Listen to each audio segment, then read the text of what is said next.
welcome to my video. Di video kali ini aku pengen bahas novel misteri guys. Ini adalah novel yang udah masuk di wishlist aku sejak lama dan aku udah beli beberapa bulan yang lalu dan baru sempat aku baca sekarang. Menurutku novel ini lumayan seru dan konsepnya tuh unik. Nah, ini dia novel yang pengen aku bahas di video aku kali ini. Judulnya Giselle, karya Akio Shirikako dari penerbit Haru. Novel ini terdiri dari 397 halaman dan yang aku punya ini cetakan keempat Maret tahun 2024 guys. Novel ini merupakan novel misteri karya penulis Jepang yang bertema tari ballet guys. Menarik ya?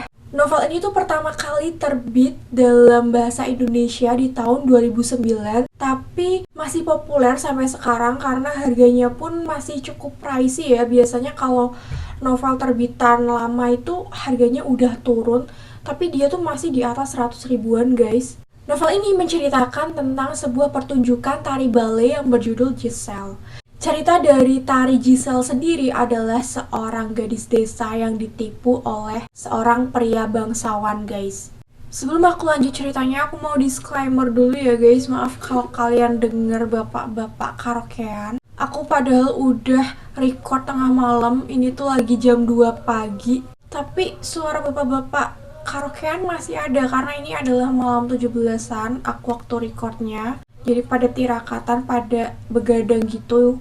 Kalian abaikan suara yang lain, fokus sama suara aku aja ya. Nah, untuk Ballet Giselle ini sendiri akan dipertunjukkan dalam Tokyo Grand Ballet Theater untuk memperingati 15 tahun berdirinya teater tersebut guys. Sejak awal berdirinya Tokyo Grand Ballet Theater ini ada sebuah insiden tewasnya seorang prima balerina bernama Himemiya Mayumi 15 tahun yang lalu guys. Makanya Ballet Giselle ini tuh dilarang di Tokyo Grand Ballet karena mereka tuh menganggap Ballet Giselle itu sebagai kutukan. Nah, seperti pada cerita di Ballet Giselle, novel ini tuh juga terdiri dari 2 babak guys. Di babak pertama, mostly itu berisi tentang introduction, tentang interpretasi cerita dari Ballet Giselle sendiri, persiapan teater, dan juga karakter-karakter tokoh yang akan memerankan suatu peran di dalam Ballet Giselle. Nah, selama persiapan pentas Ballet Giselle ini, banyak hal-hal janggal dan tak terduga terjadi selama latihan guys. Beberapa penari mengaku melihat arwah Himemiya Mayumi, bahkan ada penari yang mengalami cedera, sampai ada yang meninggal dunia guys, karena kegemparan arwah Mayumi yang gentayangan ini. Nah, kalau di babak kedua, ini tuh adalah puncak konfliknya sih guys. Semua yang menjadi pertanyaan di babak pertama akan terjawab di babak kedua. Di babak kedua ini tuh juga ada plot twist yang lumayan unpredictable. Tapi honestly, plot twist-nya tuh bukan yang gong banget. Walaupun ini pertama kalinya aku baca karya Akio Shirikako, tapi aku merasa ya ini plot twist-nya bukan yang wah banget. Ya cukup wah sih, cukup bikin aku terbengong juga, tapi nggak yang gong banget, paham kan?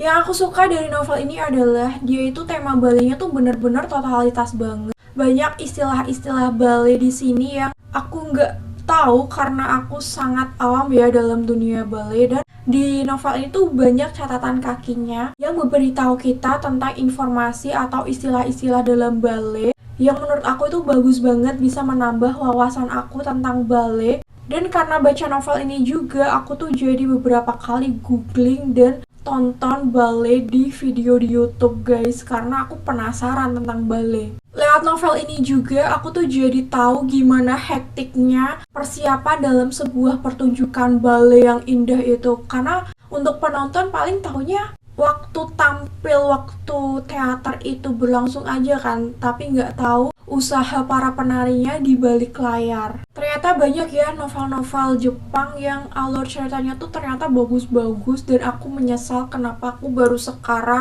mulai suka sama novel-novel dari penulis Jepang. Dan mungkin untuk kedepannya aku bakalan baca novel dari penulis-penulis Jepang sih, terutama Akio Shirikako, karena aku lihat beliau itu udah lumayan banyak menghasilkan karya ya.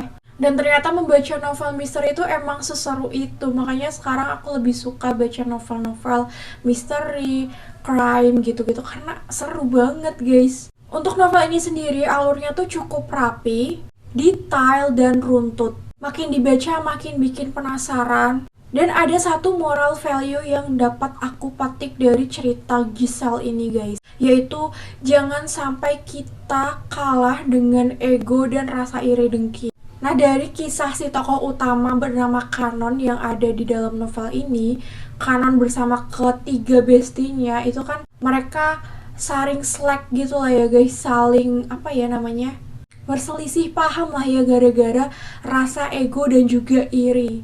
Dan dari kisahnya Giselle dan bestie-bestinya ini tuh menurutku cukup relate ya, karena di kehidupan sehari-hari pun kita tuh kadang suka ngerasa iri dengan pencapaian orang lain, merasa diri kita itu lebih hebat, lebih pantas mendapatkan apa yang orang lain dapat.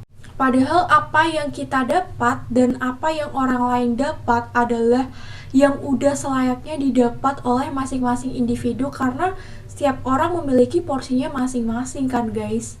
Nah, mungkin itu aja guys review yang dapat aku berikan dari novel Giselle ini. Kalau ada hal yang kurang yang belum aku sampaikan, boleh banget kalian tambah di kolom komentar ya guys. Dan aku pengen dong direkomendasiin kalian novel karya Akiyoshi Rikako yang mana lagi nih yang sangat rekomen untuk dibaca, karena aku lagi tertarik banget nih sama penulis satu ini guys. Dan sampai di sini dulu guys video review aku kali ini. Makasih yang udah mau nonton sampai akhir.